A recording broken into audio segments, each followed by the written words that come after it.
Houston,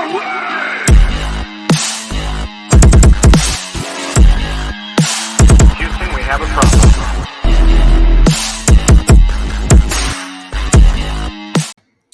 All right, what is going on, everyone? Welcome back to Texans Junkies. I'm Mark, joined as always by Nathan, and it is a great victory Monday. Great day to be a Texans fan. Got it done against the Bears yesterday. It wasn't the way we thought it would go, per se, but a win's a win, and we are 2-0. Rest of the AFC South starts 0-2. Great start. Nathan, how good are you feeling? And real quick, you went to the game yesterday, and you had some pretty exciting moments afterward too. I just watched from home, but tell us about your experience and what it was like in the stadium. Yeah, so I mean, it was loud for sure, louder than the past couple of years, especially like opening day. Lots of traffic, lots of traffic. One thing I did notice though is that Bears fans travel well. Like they were everywhere. I mean, they got loud. They got loud enough to overtake the Texans cheers. It was kind of crazy. But I think like it got loud and we were able to keep it going. And whenever we got the turnovers, the stadium went crazy. Kind of reminded me of last year when the Browns came to town. But I will say there was a lot of times where it got, there was a little bit of booing. And yeah, man, it was a good environment though. Like loud and just fans were going crazy. It was awesome. So you could hear the Bears fans on the TV too. They were definitely getting loud at points. Yeah. By the way, I went to the wrong Browns game last year. I went to the one where we got blown out like 45-14. That was a terrible game. But when were they booing? When were our fans booing? Like I mean, you could hear. Well, it was mostly like the Bears fans were kind of like booing while we were like on offense snapping the balls. Like man, like they were getting pretty loud. We were kind of lacking that. Like I think Texans fans could have got way louder and just overtaken it, but it's all good, man. They weren't cheering after like 5 minutes left, so Caleb Williams did not do that great. Yeah, the defense was pestering him all night. I think we were both just shocked at this stat that Caleb was pressured, I think 35 out of 36 snaps that he took, something ridiculous. Really, defense overall had a great day. And yeah, Bears fans, I guess they do travel pretty well, especially since it's a new era. But if you're a Texans fan, make sure when you sell your ticket, sell it to a Texans fan. Don't go selling it to a Bears fan if you don't know better. So, but yeah, let's talk a little bit about the game. It was, we predicted last episode there'd be more of a blowout. I think Nathan said 41-10 or something. I said 31-13, 34-13. I can't remember. I guess I got the 13 right, but we really thought we were going to sort of explode on offense, and I think it's just going to take a little bit longer for them to gel. CJ didn't really have a great day. Nico has solidified himself as wide receiver one. They were actually, Nathan, on the broadcast, they were making comps to Andre Johnson for Nico Collins, and I was just like, what have I been saying? Like, what have I – it was as if I manifested it. It felt so good. And we're going to do a segment after this called What We Were Right About and What We Were Wrong About. And I didn't put that, but maybe I should have. But yeah, definitely not how we thought it would go. Are you concerned at all by our offense, or do you think we just need to gel a little bit longer because we have a lot of new players? Yeah, I think we just need some time. Like the run game obviously was a little different. Like you didn't see 30 carries by Joe Mixon, right? You saw Cam Akers get involved. CJ didn't move around though, which is kind of like, I mean, he did, like he was mobile in the pocket, but like he didn't take off on his feet or anything.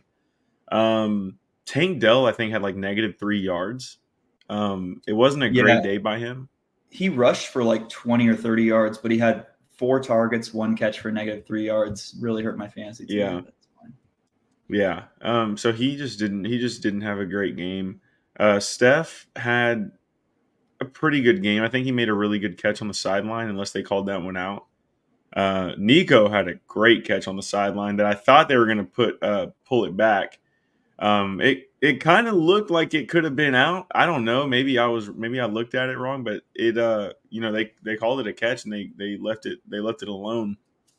Yeah, and they showed that on the TV. That I like that one of us went to the game because we kind of get both sides of the story a little bit. But they showed it on the Yeah. TV, and I think because they called that sideline the one-hander, which I leapt out of my chair for, since they called that a catch on the field, they could not overturn it because it did look like for a fraction of a second, his I think left foot was still down and he had control of the ball. But if that were called incomplete, I think it would have stood as incomplete as well. So. Yeah. Yeah, but that's 2 games in a Yeah. I row where think, Nico has had a sideline catch like that has sealed the game. It's really awesome to have. yeah, he's awesome, man. And I think like there's a lot of, CJ needs to clean up some things. I think he actually played fairly well today, better than last week. What do you think? You think he played a little bit better than last week? Passing CJ, wise, I think it was better. Yeah, CJ. I thought he played a little better last week, but it was kind of similar in my opinion. I feel like he just hasn't gotten going, but he's still really reliable on 3rd and 4th downs. Although I just feel like this week we stalled out a lot more. Like last week with the Colts, we sort of were able to answer every time they scored, and it's almost as if we're playing to our opponent's level, which I'm not too concerned Yeah. about right now. But at least we're getting wins. I think my biggest problem last night was that we had so many opportunities to shut the door and close out the game, and it should have been over at halftime, quite honestly. Mm.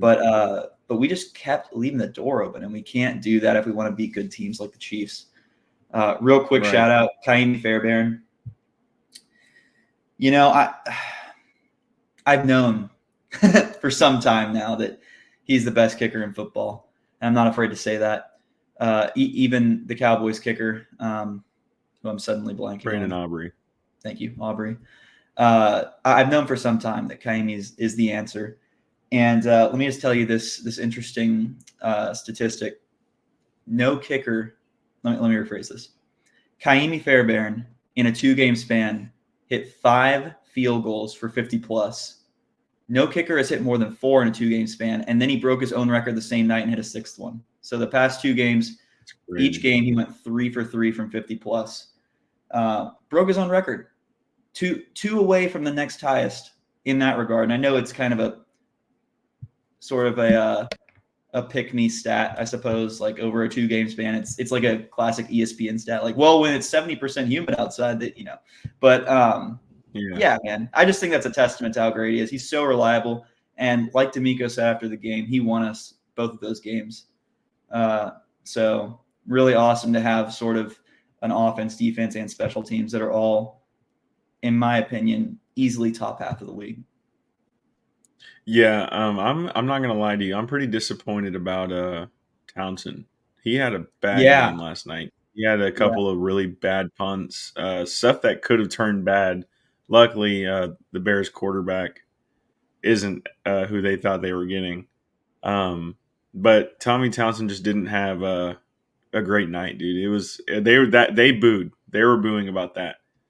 His punts they just weren't good. Like he had one from I think the 20 we were punting from our side of the field to theirs, and he was at the 20, and then he got it to like their 40.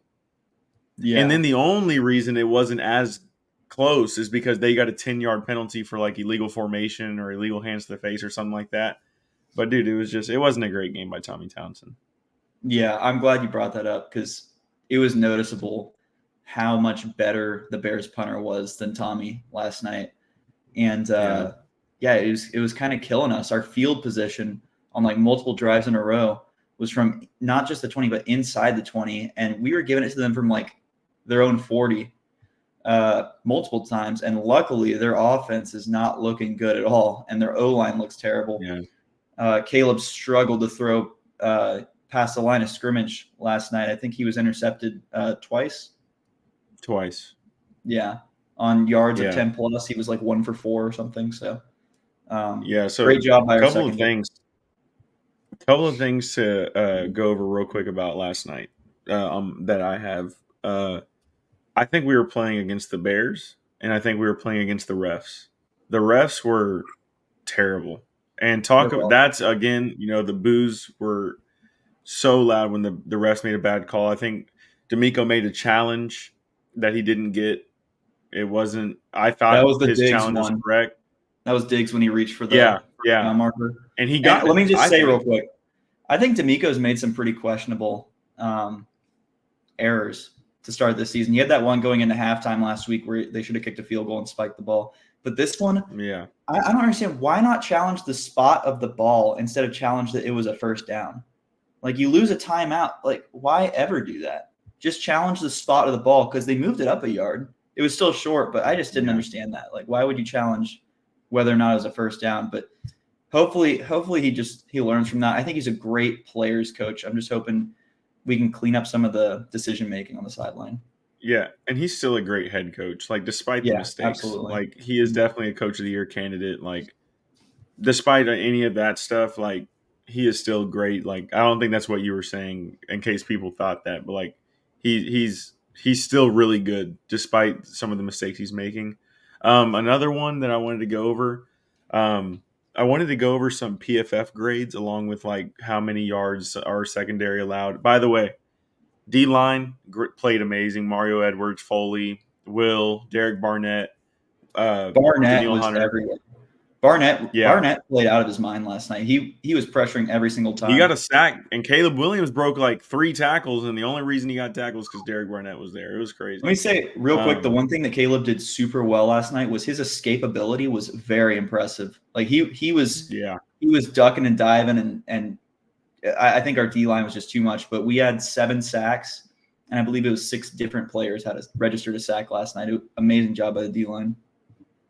right. And so here's a couple of things. Our highest rated player in our coverage was Kamari Lassiter. Kamari Lassiter was targeted 7 times. He allowed 2 receptions for 20 yards. He was on DJ Moore.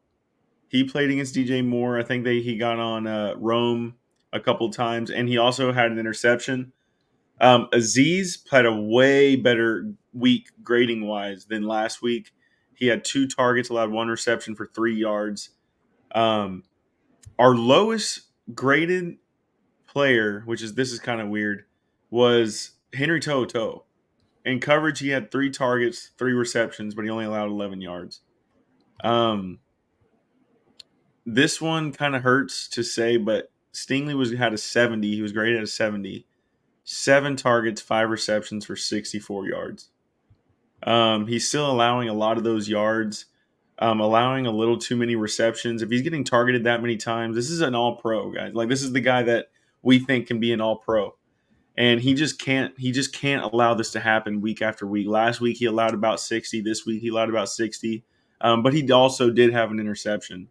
So I Yeah, I guess think one that's a play that positive stood out to too. me was there was one play where it was a quick pass to the flat, and Stingley has to make that tackle, and he just misses a tackle, and I can't remember who caught it, but they go for a lot of yards after the catch on that one. I think that really hurt him. I think they went for like 20 after that. And you just got to make those one-on-one tackles. He absolutely should have made it. I still think he had a pretty good day for all intents and purposes, but yeah, that is surprising. And I saw that Jimmy Ward graded a little below average overall as well. Yeah. And also we had 6 sacks total, didn't we? We had 7. 7. Okay, so it's not showing it on PFF, but just to go over, Daniil Hunter had 2, Will Anderson had 1, Edwards had 1, Derek Barnett had 1. I know To'oTo'o had 1. Um, I don't remember exactly who got another one. Maybe Aziz got one. I thought Will had But yeah, 2. it doesn't say 2, but sometimes Okay. PFF can mix up stats or whatever. But Yeah. the point is, we gave Caleb Williams hell on defense. Our offense, like Mark said, just isn't gelling like the team that we should be, right? Like you have all these receivers that have been big names. You have Joe Mixon, you have Schultz. Like we should be CJ should be having 300 yards. Like at least he should have had it by week 2. Only problem is, that's the problem. It's only 2 weeks into the league or into the new season. Haven't played with these guys, all fully healthy with a fully healthy O line. Oh, I mean, we didn't have Juice Scruggs last night too, which honestly could have been possibly why our run blocking wasn't great. The center position is very important. Jarrett Patterson, I think, filled in well with pass protection, which is what we did most of the night, anyways. And when we did run the ball, we actually weren't that bad. Cam Akers had over 30 yards. Mixon had maybe a little under 30. Like, it wasn't that bad running the ball. It's just it wasn't last week, right? But he Yeah, also and I didn't get saw, 30 attempts. So I saw was a lot of Rams fans. I was following the comment thread on the Texans subreddit for this game. A lot of Rams fans were saying that's why like we were glad to get rid of Cam Akers is because he fumbles in the red zone often. So hopefully it doesn't happen again. But that was kind of another chance for us to close out the game, and then it's a backbreaking fumble where they get the ball back. Again, wasn't really concerned that we would lose. It's just we need to shut the door. We can't have that happening. But yeah, you know what? The Bears defense is actually pretty good. Like they got a lot of young stars like Jalen Johnson, TJ Edwards. Like their secondary and linebacker core is pretty solid. So I'm not torn up about CJ not having a great day passing wise. But their offense, we just took advantage of them completely. It was really good to see. I saw. So the Bears have Mercedes Lewis, which was in Oldest the player in the same league. draft class as D'Amico Ryans. Wow. So Mercedes Lewis is in a Bears uniform on the sideline, and D'Amico's the head coach, like for the Texans. Like it's pretty crazy to, be like, damn, like Yeah. these dudes were drafted together. You know what I mean? Yeah. But I mean, it's pretty cool. He's old, probably like what 37 now, 38. No, Like he's the pretty oldest old player in guy. the league. I believe he's 40. Really? Yeah, Wow. he's older than Aaron Rodgers, if I'm not He was mistaken. drafted in 2006, so yeah, might be. But yeah, He's so I 40. think also our defensive tackles until Danico gets back, I think we're fine. Like I think the interior D line has been playing their ass off. I don't think we're missing Danico Autry like we thought we would. Right. I also think like the depth at edge, Jerry Hughes, he got pressure. So Barnett. did Derek Barnett. Like I think we're okay. I think like Yeah. this Danico Autry thing, like yeah, it'd be nice to have him. Um, because he would be better than Jerry. And he might be starting. But honestly, I don't know if he'll start now that Mario Edwards and Foley's doing their thing. Like I feel why like change up the rhythm? Well, I feel like he might start over Foley. I think Mario Edwards has played really well, but I feel like if you money talks, and if you pay a player, if he's your highest paid player of all of your defensive tackles, he'll probably start. But I could be wrong, and they might have sort of a ramp up period when he comes back. Or I guess he wasn't injured; he's suspended, so probably not even Yeah, that. just But yeah, I'm excited to see Christian Harris back. I was so impressed with how he ended last season. I think it's good that our defense is playing really well and seems to have gelled well, and we still have, uh, stars waiting on the sideline. So that's really exciting. so if real quick, who is the most and just to kind of end off the Sunday night football game, um, who was the best player last night in your opinion? Who are you like? It could Kaimi be Fairbairn. that was the best player in your eyes Yeah, I think last night. Nico is a close second, but yeah, Okay. Yeah, I'm gonna go Nico. Obviously, Nico made some tough grabs. He had 100 and something yards. I think he's leading the league in receiving yards right now. Um, love it. the dude's a beast. I think he'll have a better year than like. I think he might have a better year than CD. He is CD ultra hasn't even had 100 reliable. yet, Really? huh? No, I'm pretty sure he CD has, had right? 90 last week, this past week, and then he only had like 40 the first week. Okay. Yeah, So dude, he all has I a lot know of is like catching up to do. Nico on those slant routes, it's a thing of beauty. Like CJ Yeah, spots the ball perfectly, and Nico just like his range for catching those, like he's just so much like lankier and taller than the linebackers and secondaries facing. It's super exciting. I want to see Tank extend the field vertically more. Like that's what I want to see next game. I was yeah, really disappointed. He dropped a would-be touchdown, in my opinion. Terrible drop. CJ placed that ball perfectly. That should have been a score. yeah. And then Diggs, I would like to see more too. I just want to see us.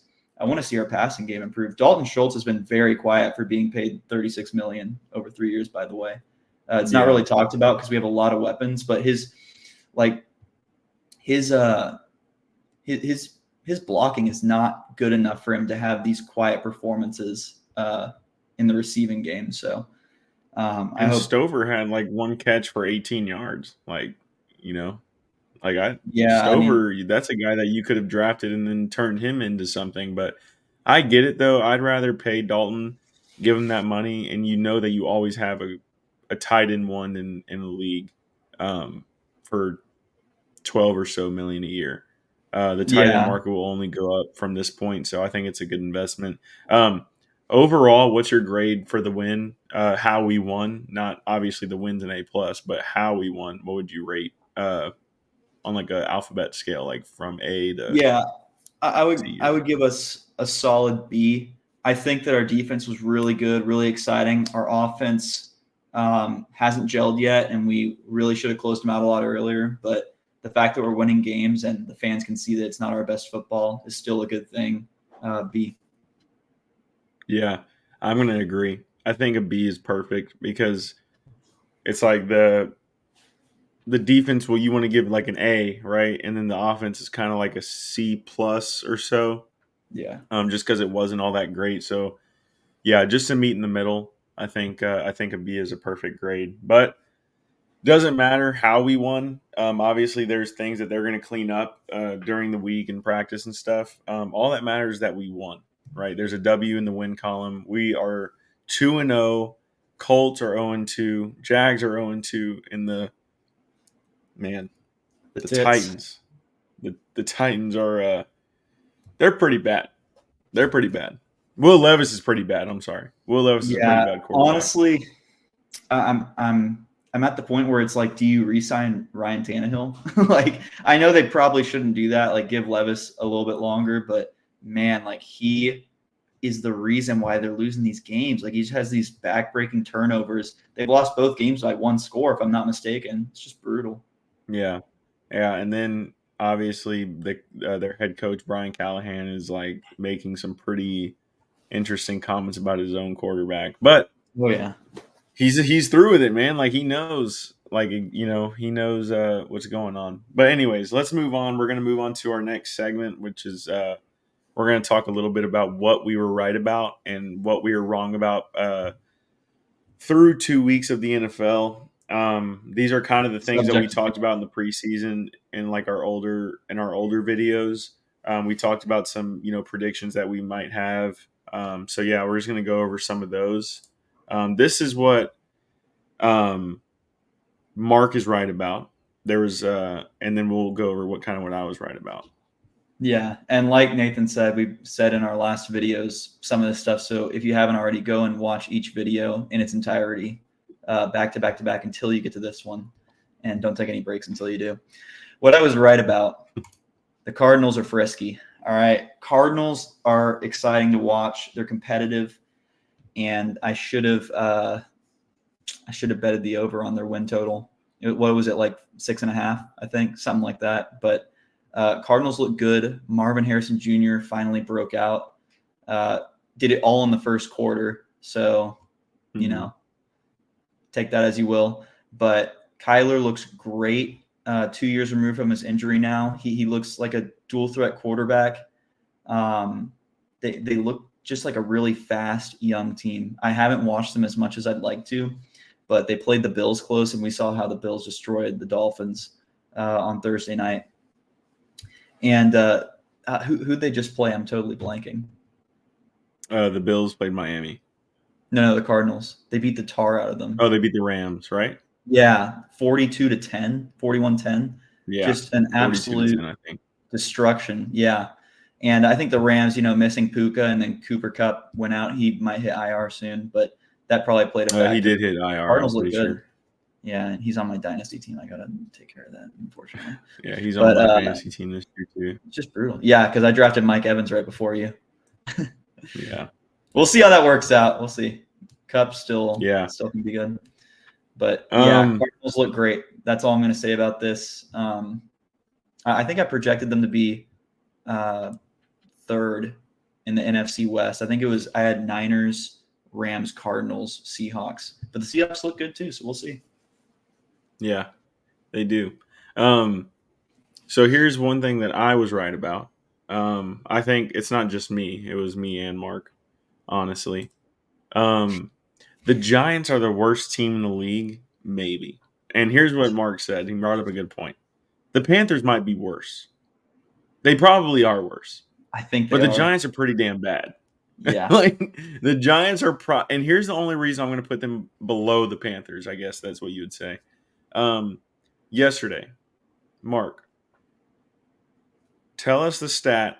I think it was the Giants are the first team, right, to score 3 touchdowns and lose a game with the other team scoring no touchdowns.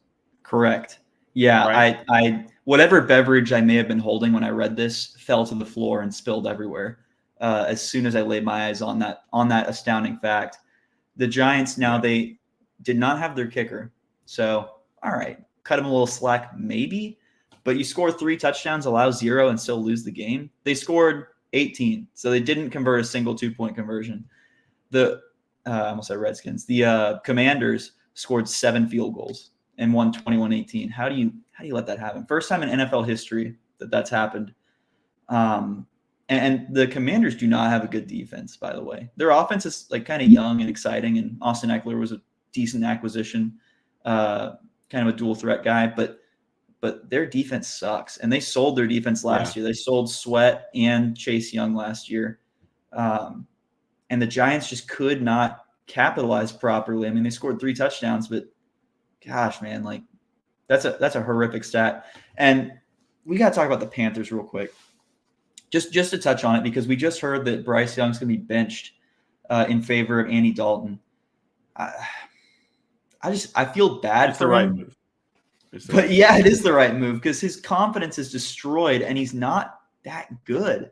Like he had the lowest pressure rate of his career this last game, and he's still only at 85 yards of passing and a touchdown, which was a rushing touchdown, which he fumbled into the end zone, interception, across right? the line. I don't know if he had an interception, but he completed like 50% of his passes. I think his confidence is destroyed.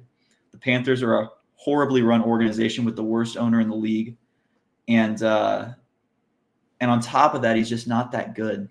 And it's just a brutal situation to be in because the Panthers mortgaged their entire future to get this guy, and they're gonna be really just in the depths of hell for the next couple of years. Just bottom of the barrel. It's just a brutal situation. Do you have any thoughts about the Panthers? Because I know we've been beating a dead horse, but it's just honestly, it's astonishing to see, and it's kind of addicting how bad they are and like the stats that are coming out of the Panthers franchise. Yeah, man, I feel really bad for the fans. We went through a rough patch, not like very recent. Was it as bad as that? No, I don't think it was that bad. I don't think it was that bad. I Well, think actually, when it I'm could, I sorry to cut mean, you off. no, selling D-Hop and JJ wanting to leave us, and ownership not taking control of their organization from Easterby, like it. Well, it's that, but it's also the whole Deshaun Watson saga too. I mean, that was Yeah, bad. That was horrible. yeah. And I'm so happy that Casario held on to him until all the settlements occurred and sold him at his highest possible value. I'll always give him credit for that because everyone said he's the worst GM in the league. He needs to cut ties, and he knew what he was doing. Like he was the most valuable asset for us at the time, as ironic as that sounds. So Yeah. that was a low point. I think this may beat it though. No, the Panthers organization, in my opinion, is way worse than we are. We were. I'm sorry, but I feel bad for the fan base, man. They just want to see their team like play some good football. Like you can go to a Panthers game for less than $20. Like we were never that bad. We were never that bad. I mean, there were times where you could be like, do I want to like? I get it, but dude, they put tickets for sale for what, like $5 last year at the end of the year. Like it was like they were so desperate to make some money. I mean, that wouldn't even cover payroll. They're gonna lose money either way. They're just trying to not lose as much. It's a guess, but they The probably Panthers maybe are pretty make more bad, in dude, but the concessions. Giants are worse. Don't be surprised if Brian Dable gets fired. I don't even think it's his fault. Brian Dable might get fired. Dave Canales, this is his first big boy move. Okay. Benching the first overall pick that they just drafted, but that's not his guy. He didn't draft him. Canales, We'll see what he can do. He might be fired. But it shouldn't be him being fired. It should be the NFL stepping in and saying, David Tepper, sell your organization. It needs to be sold now. And I Yeah, don't well, even know who would invest in him. I think if Canales is fired, if I'm not mistaken, it's either 3 or 4 head coaches that are on their payroll simultaneously at that point, Yeah. because they're still paying Frank Reich and oh man, Ron Rivera? maybe still, but I'm thinking of the guy in between them. I think it's like Matt. Oh, it's on the tip of my tongue. It starts with an R. I can't remember. It's okay. But point of the matter is, it's a terribly run organization, and Yeah. it's just a joke, and it's sad, and I feel bad for the fans. I have a buddy who lives in North Carolina who's luckily moving to Texas. He said he'd become a Panthers fan, and I don't think it's going to take a lot of convincing to make him a Texans fan. So it's a sad situation. I'm going to move on now. What I was wrong about, and we're two people who are very humble. Wait, hold on, real quick. Yeah. I really want to talk about you're wrong. So let's talk about mine first because this one's not Okay. going to take as long as yours might. That's fine. Let me still I say. was wrong. Let me still say real quick. You're lucky to be listening to people who are as humble as us about what we're willing to talk about, what we're wrong about. We're extremely humble. Maybe Yeah. the most humble people in Texas. I don't know. We should get an award though. But yeah. So let's talk about what you were wrong about, Nathan. I was wrong about the Bills. Now they're starting off 2-0. Do I think they can keep it going? Maybe. I think it's better that they will than they won't, right? But I talked about the Bills losing all these players, and they're not going to be as good. Josh Allen is just Josh Allen. He's not Patrick Mahomes. He can't lead his team to wins without Stephon and Jordan Poyer and Tre'Davious White and all these other players. And I was wrong. They're 2-0, and they beat a Miami Dolphins team who, yes, did lose Tua, but they were kicking their ass before he went out. The Bills are legit, and I think it's has nothing to do with Keon Coleman. Khalil Shakir is looking good. Samuel's looking good. James Cook gave me almost 30 points in fantasy. Me too. The Bills are legit. Okay. I don't think they'll win their division.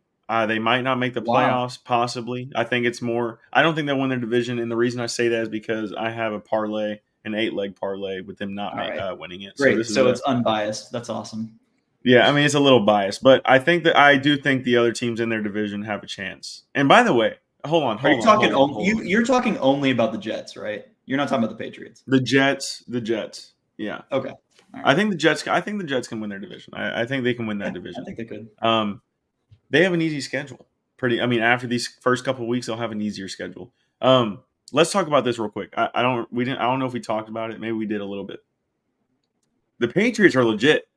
I'm not saying that they're legit playoff contenders or championship contenders, but they are a little bit better than we thought. They were in that game, the Seahawks game, until the very end. They went to overtime, I think. Yeah. With the Seahawks. They beat the Bengals last week, and they lost by 3 points this week. They are not that bad. I think people are going to be surprised about the Patriots. I think they're going to win like 5 to 6 games, which is better than what people thought they would. All right. You were scaring me. I thought you were going to say 9 to 10. No, 5 to 6 sucks. No. I mean, I understand people thought they'd be the worst. We didn't even think the Patriots were. Dude, we put the Patriots, I think, at the bottom, didn't we? Or no, we put the Giants, Patriots, Panthers. We put Giants, Panthers, Patriots for 32, 31, 30. Yeah, they shouldn't be that close to them, is what I'm saying. They shouldn't be near Patriots or Giants bad. And I don't even know. Dude, I saw this thing. I was looking at this list, and it was like Panthers are ranked 32 or something, and it was like in the league, and it was like, why are Panthers rated this high? It was like because there's only 32 teams in the league, and they're the lowest. And bro, they're that bad. They're really bad. But no, I just wanted to say that the Bills are they're not that bad. They look pretty good. So let's get into what you were wrong about because I'm ready for this. All right. What I was wrong about is that the Saints are a dangerous football team. I thought they were going to be, I think after the Patriots was the Saints at like 29. And as of right now, Derek Carr has, I believe, not had a drive that didn't end in points, which is insane after 2 games. He's been slinging it. Their defense looks good. They just dismantled the Cowboys when the Cowboys were at home, and it gave shades of their loss to the Packers in the wild card last year. It was a beatdown, and I mean they just look terrific. Kamara 4 touchdowns. Defense looked great. I mean, any more thoughts other than that? Because they're proving me wrong with every single drive down the field. Yeah. So cool stat. They have had 15 possessions and have scored on all 15. They had a corner yesterday who did have an interception, but he allowed 116 yards. By the way, remember we wanted Kool-Aid McKinstry, Mark. We talked about him a little bit when the draft was going on. He got a 77 PFF grade. He allowed 6 receptions, but he only allowed 30 yards. And he had a pass breakup. He looked really good. Demario Davis was their highest rated guy in coverage. Yeah. He was He a played so great well. player. Great player. He's up there with the Roquans, the Fred Warners, some of the best middle linebackers in the league. Matthew had a great game. He had a pick, I believe. Yeah, he did. Yeah, he got but injured, Paulson came back in, and got that pick. It was impressive. Yeah. Adebo, who he allowed 116 yards on 3 receptions. That was that play that CD made. A great play. He stopped himself right away and got out of those 2 tackles and went to the end zone. But he also had an interception. But let's not talk so much about the defense, even though they played really well. Let's talk about Derek Carr. Dude, Derek Carr is a stud. And I didn't think we would be talking this way about Derek Carr. He had 11 completions for 243 yards, 2 touchdowns, and a pick. The pick it wasn't a great throw, but it wasn't his fault. Chris Olave stuck his arm up. It went out of his hands. They caught it. Whatever. It wasn't going to change the game at all. They were scoring on every single possession they had. It didn't matter. But I think it's starting to look at is Derek Carr, and Don't say it. I'm gonna Don't say tread it. lightly. Is he a top 10 quarterback? Oh, okay. I thought you were going to say an MVP candidate. As of No, right I now, mean, he could be if he keeps it going. This season, yeah, he is a top 10 quarterback. I think in fantasy, Through he's 2 second weeks, is overall. he a top 10 quarterback? Yeah, through 2 weeks, he is. I don't expect him to maintain this pace. He's making Rashid Shaheed look very good. Chris Olave is surprisingly quiet. But what he's doing right now is he's saving Dennis Allen's job, because there was no hotter seat in the NFL than Dennis Allen of the New Orleans Saints. And the Saints could not be off to a hotter start. Clint Kubiak is getting their OC is getting all kinds of praise, as he should. Yeah. They're 15 of 15 on scoring drives. Carr looks like he has no worries in the world. He's just slinging it, and he looks so confident right now. It's pretty surprising, because I thought that win over the Panthers was sort of like fool's gold. Like, well, yeah, it's the Panthers and they look like shit, but I don't know many people who had the Saints winning against the Cowboys on their bingo card yesterday, but they won decisively, and it was impressive. They did. And, I'm not going to sit here and say, because I do think, and Dak had a post-game interview, and most people know I'm not a big fan of Dak Prescott. But they were saying, they asked him, oh, were y'all on y'all's high horse last week after, killing the Browns? And he basically said, the media does do it. The media puts them on this high horse after they win.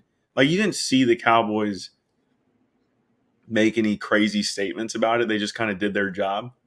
So I am going to kind of step back a little bit and be like, look, the media is the problem when it comes to the Cowboys and fans, how they react about their team. Because I don't think they came in with this mindset of, we're going to kill the Saints. I think they just they lost to a good team. Like I think it's time to start saying like the Saints are actually a good team. They're well put together. They're hitting on all three phases. Like, you know, the Saints are good. Coaching is good. Dennis Allen still might lose his job according to a Saints fan I know. But it doesn't, Wow. it doesn't. Maybe they'll hire Clint as a head coach next year. Who knows? He's But certainly next up. anyways, yeah, for sure. And I do like the Saints, man. They are a good team, and they beat a good team that you know beat that defense of the Browns, who has a better defense than the Saints. And they put a whooping on them, man. The Saints are dangerous for sure. 100%. Let's move on to. I think going forward, we're going to have sort of a three-part structure to our episodes. We're going to have a recap of the previous game, a middle segment, whatever we feel like doing, get the creative juices flowing, and then we're going to do a preview for the upcoming game. So let's go ahead and move into our last segment, which is a Texans versus Vikings preview. Sunday at noon, we got a nice noon game. And I think there are some factors that make the Minnesota Vikings a very interesting team. However, they're missing Justin Jefferson next week for sure. He had that quad injury. And I don't know if Jordan Addison's going to return either. He was out for this last week. So they might be pretty decimated. I think their wide receiver one, if Addison and Jefferson miss the game, is Jalen Naylor. I'm pretty sure it's his name. And they don't have TJ Hawkinson still. So it's going to be interesting. They might be pretty limited in what they can do. But Sam Darnold has had a fantastic start to the season, really meeting expectations. And the Darnold Hive, who's just full of Sam Darnold enthusiasts and addicts for whatever reason, they are taking a victory lap after the start of the season. Happy for them. So, Nathan, what do you think we need to do this next game in order to come away with a win and go to 3-0? I think we just need to keep doing what we're doing. Don't allow their defense to get to us. They have Jonathan Grenard. They have Blake Cashman, who had a 90 rating according to PFF. I think another big thing for me is like let's get the run game going again. That's something that the Vikings seem to struggle with against Jordan Mason, who is the backup running back for the 49ers, who is a stud. He's doing great things. But I'm not too worried about them in the pass game. I think our pass rush can get to Sam Darnold, make him make mistakes. But we need to get the run more involved. I think we need to take advantage of their secondary. But also, they have Stephon Gilmore, who is rated pretty low. They also have, Dallas Turner, Jonathan Grenard. They have Shaquille Griffin, which I didn't know. He was rated a 70. Yeah, man, I think we just need to take advantage of the run, use it more. I think we're going to see like a more 21 carries from Joe Mixon next week if he plays, by the way, which was a hip drop tackle, by the way. It was So drop tackle. NFL, If you're gonna make it an emphasis, you got to throw the flag. That pissed me off. mm-hmm. And Vikings, Yeah. they do. So he really, looks like he's hurt. He's having an MRI on his ankle. Yeah, so that's why I would say So- like let's get Pearson Akers going. I would like to rest Joe Mixon and have him for a potential playoff push rather than run him for 30 carries again this week just to try to get the win.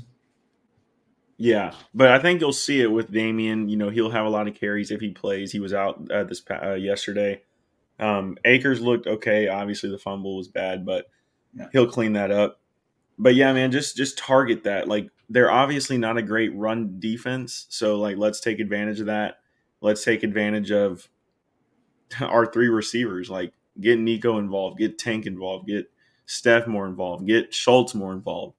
So I think that's the key to win for us is just target their weakness, which I think is their run defense. And honestly, man, like I don't see their offense taking advantage of our defense besides if Jimmy Ward makes mistakes or Kalen Bullock.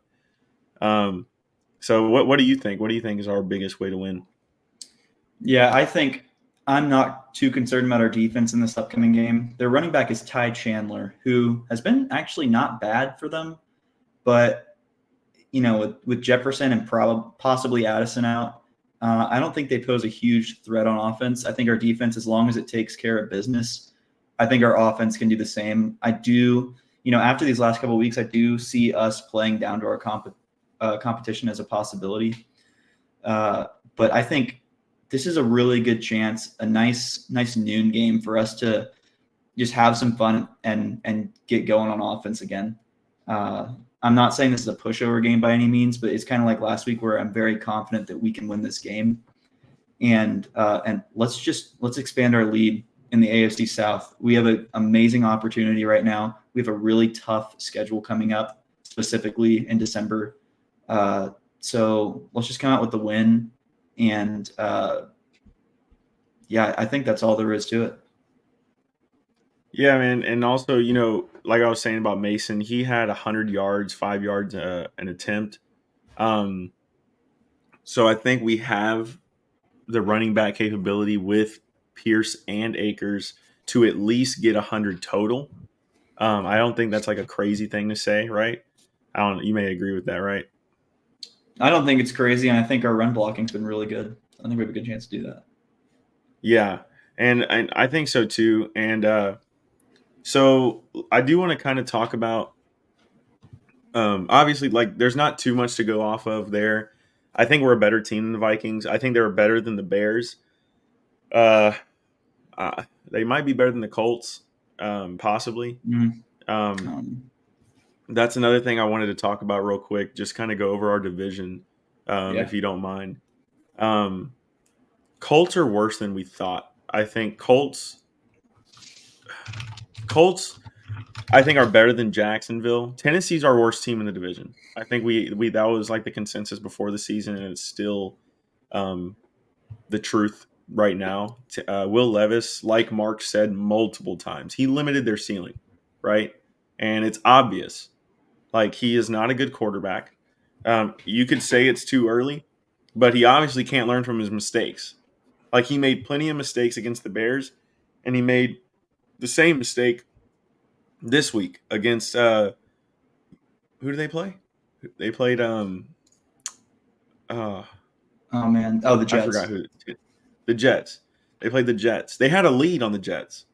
And they still ended up losing that game. Levis had that bizarre fumble. It was terrible. Yeah.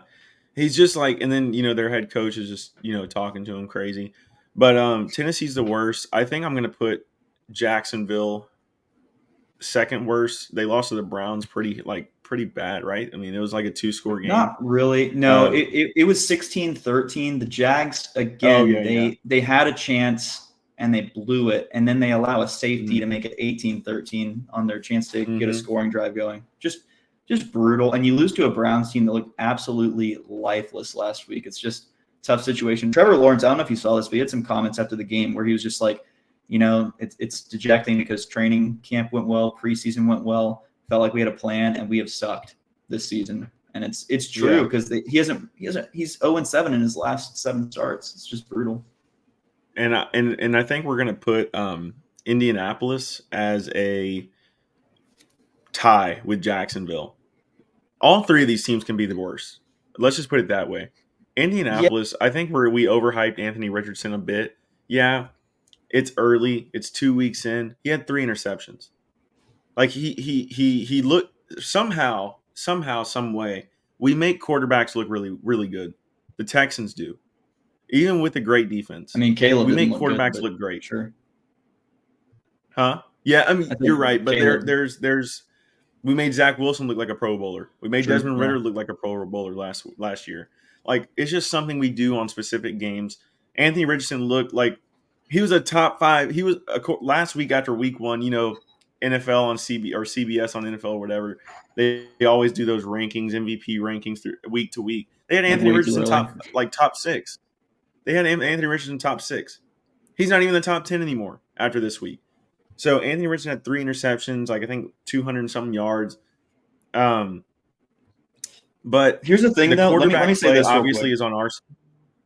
I was just gonna say, like, all these rosters, they're kind of similar in talent, in my opinion. And I feel like if you have a good quarterback on any one of these 3 rosters, like a really good quarterback, they are better than the other 2 automatically. So I don't know. They're all kind of in similar buckets to me. Like if you have Ryan Tannehill sign with the Titans tomorrow, I'm like, they're a better football team than they were yesterday, and they might be better than the other two teams in the division. So we'll see. I'm not sure. They're all kind of in the same bucket right now, and it's easy to say because they have the same record and it's only been 2 weeks. But like, Yeah. we'll see, and it's exciting because it does look like we're a step ahead of them. Yeah, and that's the other thing, man. Like, even when we look at like, yeah, we have wins next to our win column, but it's how we win, right? Because you can't like the Texans don't look like this for sure thing, right? Like we still have some work to do on offense. Our defense still has issues, but I think we are multiple steps ahead of our division. But I do agree with you. Like we're kind of playing down to the competition, which it does make sense now that you know barely beat Chicago. I think it was more. I think we won better than like the scoreboard says because their offense couldn't get much done. But like against the Colts too, like it's like that kind of thing. So I don't know, man. But I think we have a really good opportunity to claim this division going up 3-0, and then Tennessee, Jacksonville, and then Indianapolis can go to 0-3. I think it'll be a great step. I think one of them plays the other this week, if I'm not mistaken. It might be Tennessee and Jacksonville. I know Indianapolis plays Chicago. They might win that game. Yeah, never mind. No one plays in their division this week, so it certainly could happen. Yeah. So we'll see, man. I think we're the Texans are looking great. On the defensive side of the ball, we're looking good on the offensive side of the ball. We have a lot of work to do, but I believe we can get better. Bobby Sloak is calling pretty okay games. I'm not disappointed with his play calling. So we'll see, man. But I think right now we just gotta, cheer the Texans on, man. Like let's keep winning. Let's keep this roll going. Yeah, let's pack the stadiums better too. Yeah, I know. yeah. Yeah, The opposing Bears teams do tend to travel well, especially interdivision. But didn't enjoy hearing those Bears fans. Yeah. Yeah. So I don't know. That's pretty much all we got for today. We're ready to, watch us win against the Vikings, hopefully. Hopefully see our offense improve. And let's win by more than like a score. Like let's win by like two possessions. Like let's win this game for real. What do you think, Mark? That all you got? I think let's give Kaimi an ice bath after that performance. Yeah. Yeah. DraftKings, please sponsor us. That's all I got. All right, guys. Peace out. Later, y'all.